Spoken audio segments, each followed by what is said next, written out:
سندس وإستبرق متكئين فيها على الأرائك نعم الثواب وحسنت مرتفقا. Those will have gardens of perpetual residence, beneath them rivers will flow. They will be adorned therein with bracelets of gold, and will wear green garments of fine silk and brocade, reclining therein on adorned couches. Excellent is the reward, and good is the resting place. واضرب لهم مثل الرجلين جعلنا لأحدهما جنتين من أعناب وحففناهما بنخل وجعلنا بينهما زرعا. And present to them an example of two men.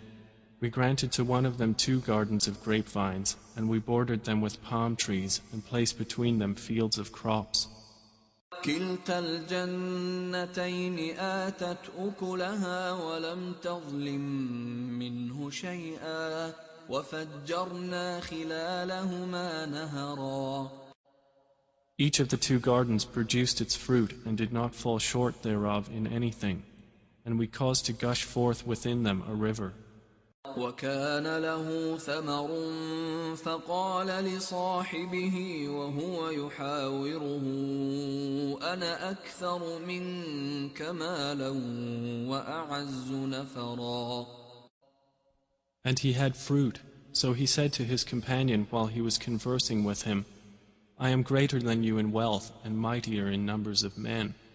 ودخل جنته وهو ظالم لنفسه قال ما أظن أن تبيد هذه أبدا. And he entered his garden while he was unjust to himself. He said, I do not think that this will perish ever.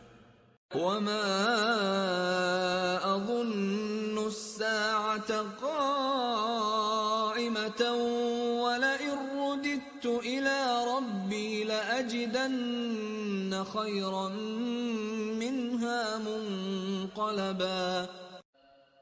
And I do not think the hour will occur. And even if I should be brought back to my Lord, I will surely find better than this as a return. قال له صاحبه وهو يحاوره أكفرت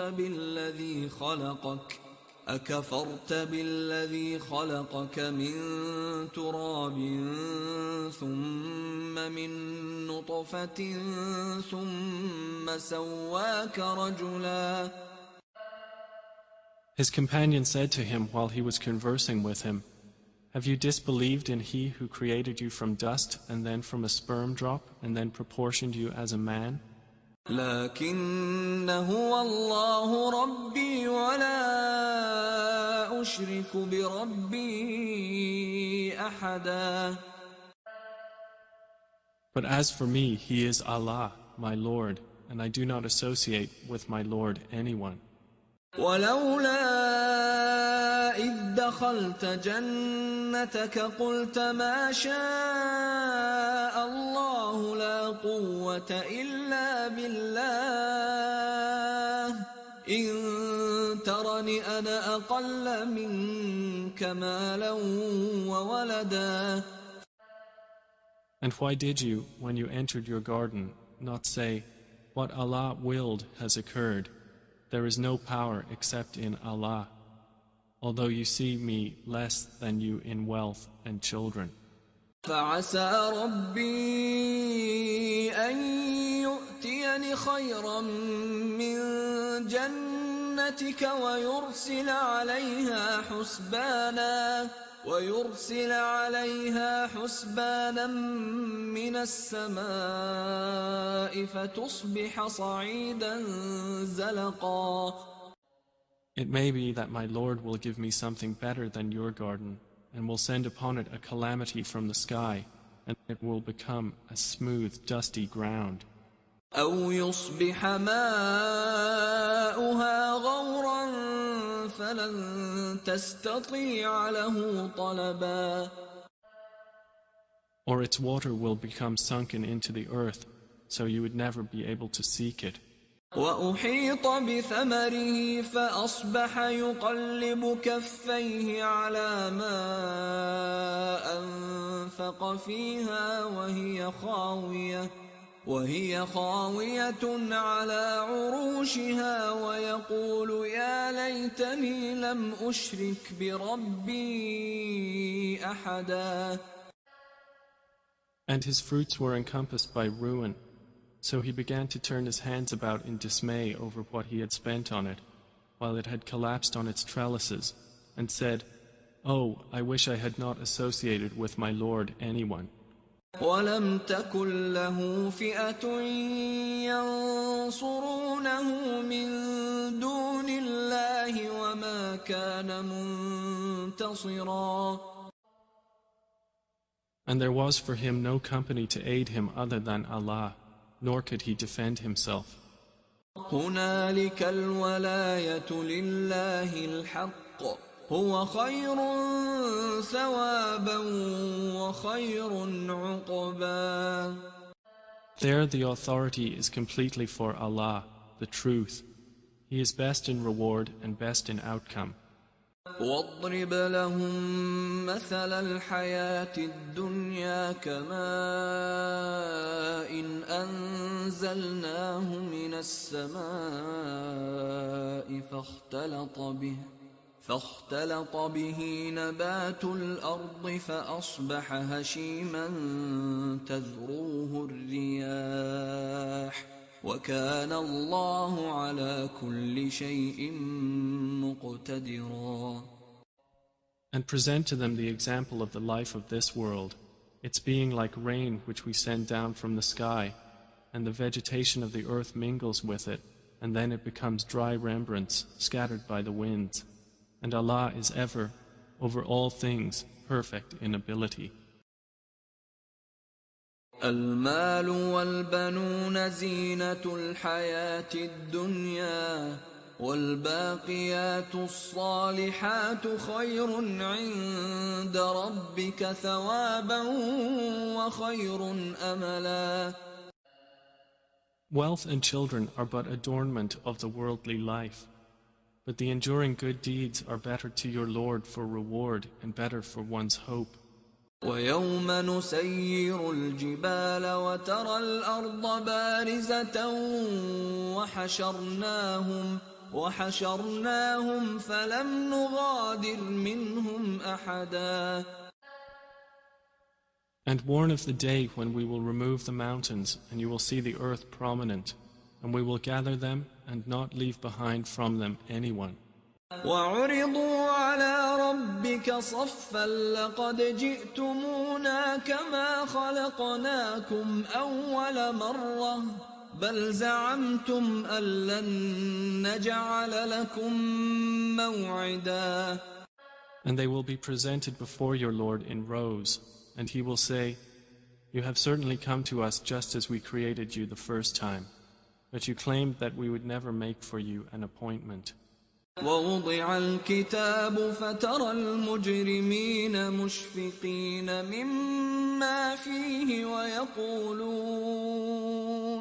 ويقولون يا ويلتنا ما لهذا الكتاب لا يغادر صغيرة ولا كبيرة إلا أحصاها ووجدوا ما عملوا حاضرا ولا يظلم ربك أحدا. And the record of deeds will be placed open, and you will see the criminals fearful of that within it, and they will say, "Oh, woe to us! What is this book that leaves nothing small or great except that it has enumerated it?" And they will find what they did present before them, and your Lord does injustice to no one. وَإِذْ قُلْنَا لِلْمَلَائِكَةِ اسْجُدُوا لِآدَمَ فَسَجَدُوا إِلَّا إِبْلِيسَ كَانَ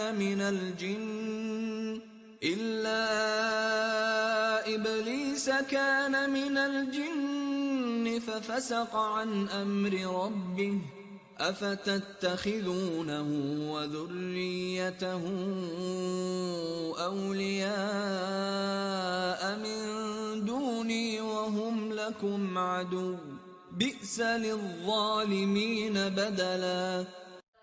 And mention when we said to the angels, prostrate to Adam, and they prostrated, except for Iblis. He was of the jinn, and departed from the command of his Lord. Then will you take him and his descendants as allies other than me, while they are enemies to you? Wretched it is for the wrongdoers as an exchange. ما أشهدتهم خلق السماوات والأرض ولا خلق أنفسهم وما كنت متخذ المضلين عضدا. I did not make them witness to the creation of the heavens and the earth, or to the creation of themselves, and I would not have taken the misguiders as assistants. ويوم يقول نادوا شركائي الذين زعمتم فدعوهم فلم يستجيبوا لهم وجعلنا بينهم موبقا. And warn of the day when he will say, call my partners whom you claimed, and they will invoke them, but they will not respond to them. And we will put between them a valley of destruction. ورأى المجرمون النار فظنوا أنهم مواقعوها ولم يجدوا عنها مصرفا. And the criminals will see the fire and will be certain that they are to fall therein, and they will not find from it a way elsewhere. وَلَقَدْ صَرَّفْنَا فِي هَذَا الْقُرْآنِ لِلنَّاسِ مِنْ كُلِّ مَثَلٍ وَكَانَ الْإِنسَانُ أَكْثَرَ شَيْءٍ جَدَلًا. And we have certainly diversified in this Quran for the people from every kind of example, but man has ever been, most of anything, prone to dispute. وَمَا مَنَعَ النَّاسَ أَن يُؤْمِنُوا إِذْ جَاءَهُمُ الْهُدَى وَيَسْتَغْفِرُوا رَبَّهُمْ إِلَّا أَن تَأْتِيَهُمْ سُنَّةُ الْأَوَّلِينَ أَوْ يَأْتِيَهُمُ الْعَذَابُ قُبُلًا. And nothing has prevented the people from believing when guidance came to them, and from asking forgiveness of their Lord, except that there must befall them the accustomed precedent of the former peoples, or that the punishment should come directly before them. وَمَا نُرْسِلُ الْمُرْسَلِينَ إِلَّا مُبَشِّرِينَ وَمُنذِرِينَ وَيُجَادِلُ الَّذِينَ كَفَرُوا بِالْبَاطِلِ لِيُدْحِضُوا بِهِ الْحَقَّ وَاتَّخَذُوا آيَاتِي وَمَا أُنذِرُوا هُزُوًا. And we send not the messengers except as bringers of good tidings and warners, and those who disbelieve dispute by using falsehood to attempt to invalidate thereby the truth, and have taken my verses and that of which they are warned in ridicule. وَمَنْ أَظْلَمُ مِمَّنْ ذُكِّرَ بِآيَاتِ رَبِّهِ فَأَعْرَضَ عَنْهَا وَنَسِيَ مَا قَدَّمَتْ يَدَاهُ بَلْ لَهُم مَّوْعِدٌ لَّن يَجِدُوا مِن دُونِهِ مَوْئِلًا. And your Lord is the forgiving, full of mercy. If he were to impose blame upon them for what they earned, he would have hastened for them the punishment. Rather, for them is an appointment from which they will never find an escape. وَتِلْكَ الْقُرَىٰ أَهْلَكْنَاهُمْ لَمَّا ظَلَمُوا وَجَعَلْنَا لِمَهْلِكِهِم مَّوْعِدًا. And those cities, we destroyed them when they wronged, and we made for their destruction an appointed time. وإذ قال موسى لفتاه لا أبرح حتى أبلغ مجمع البحرين أو أمضي حقبا. And mentioned when Moses said to his servant, I will not cease traveling until I reach the junction of the two seas or continue for a long period. فلما بلغا مجمع بينهما نسيا حوتهما فاتخذ سبيله في البحر سربا. But when they reached the junction between them, they forgot their fish, and it took its course into the sea, slipping away. فلما جاوزا قال لفتاه آتنا غداءنا لقد لقينا من سفرنا هذا نصبا. So when they had passed beyond it, Moses said to his boy, Bring us our morning meal. We have certainly suffered in this, our journey, much fatigue. قال أرأيت إذ أوينا إلى الصخرة فإني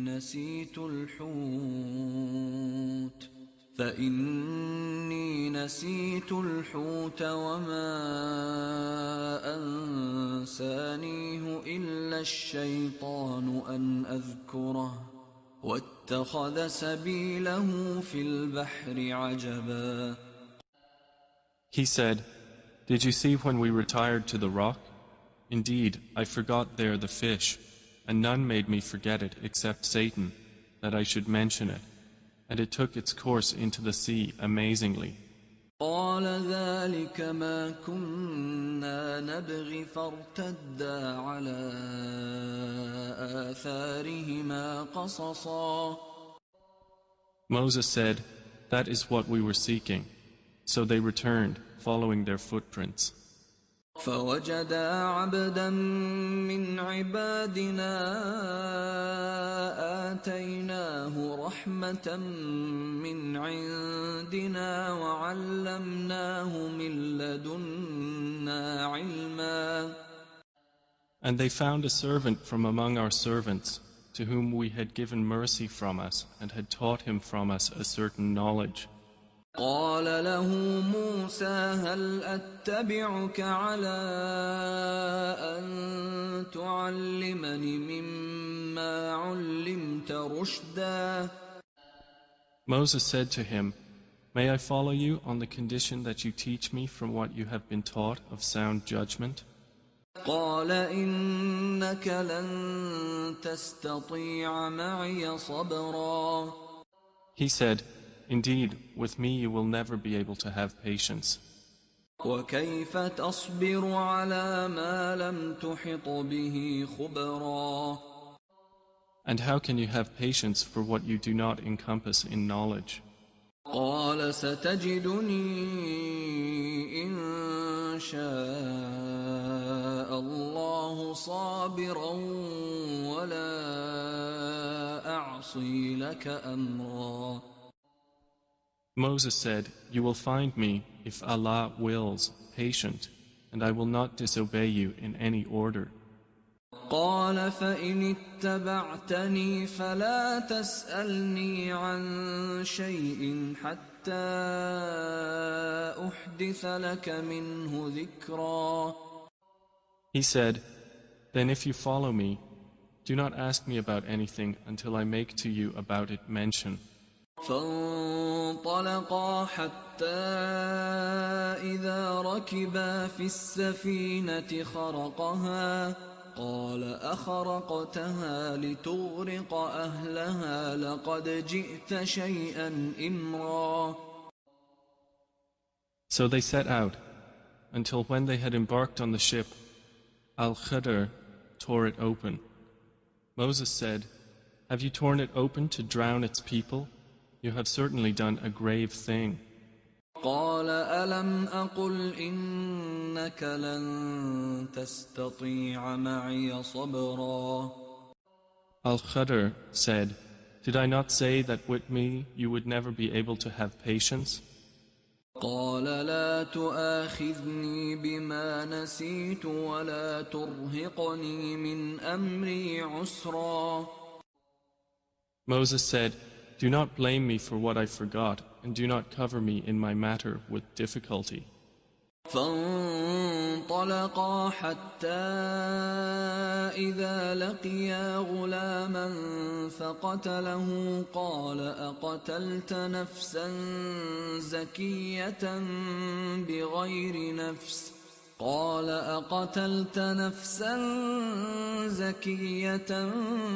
بغير نفس لقد جئت شيئا نكرا.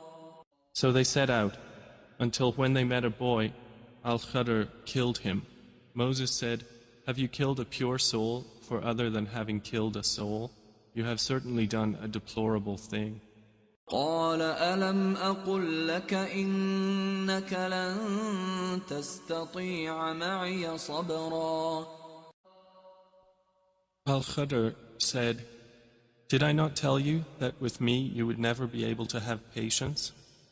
قال إن سألتك عن شيء بعدها فلا تصاحبني قد بلغت من لدني عذرا.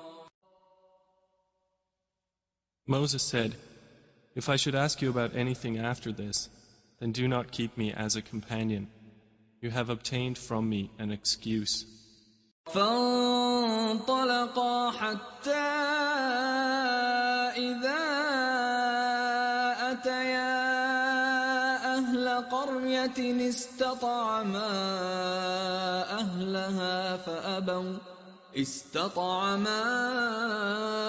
أهلها فأبوا أن يضيفوهما فوجدا فيها جدارا يريد أن ينقض فأقامه قال لو شئت لاتخذت عليه أجرا. So they set out, until when they came to the people of a town, they asked its people for food, but they refused to offer them hospitality. And they found therein a wall about to collapse, so Al-Khadr restored it. Moses said, "If you wished, you could have taken for it a payment." قال هذا فراق بيني وبينك سأنبئك بتأويل ما لم تستطع عليه صبرا. Al-Khadr said, "This is parting between me and you. I will inform you of the interpretation of that about which you could not have patience." أما السفينة فكانت لمساكين يعملون في البحر فأردت أن أعيبها وكان وراءهم ملك يأخذ كل سفينة غصبا. As for the ship, it belonged to poor people working at sea, so I intended to cause defect in it, as there was after them a king who seized every good ship by force. وأما الغلام فكان أبواه مؤمنين فخشينا أن يرهقهما طغيانا وكفرا. And as for the boy, his parents were believers, and we feared that he would overburden them by transgression and disbelief. فأردنا أن يبدلهما ربهما خيرا منه زكاة وأقرب رحما. So we intended that their Lord should substitute for them one better than him in purity and nearer to mercy. وأما الجدار فكان لغلامين يتيمين في المدينة وكان تحته كنز لهما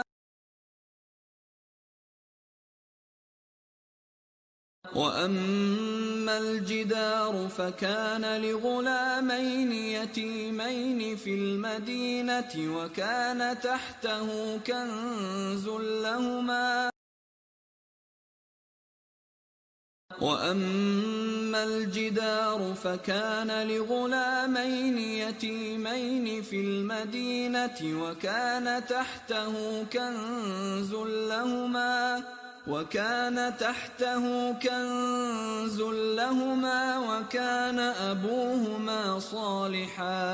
وكان أبوهما صالحا فأراد ربك أن يبلغا أشدهما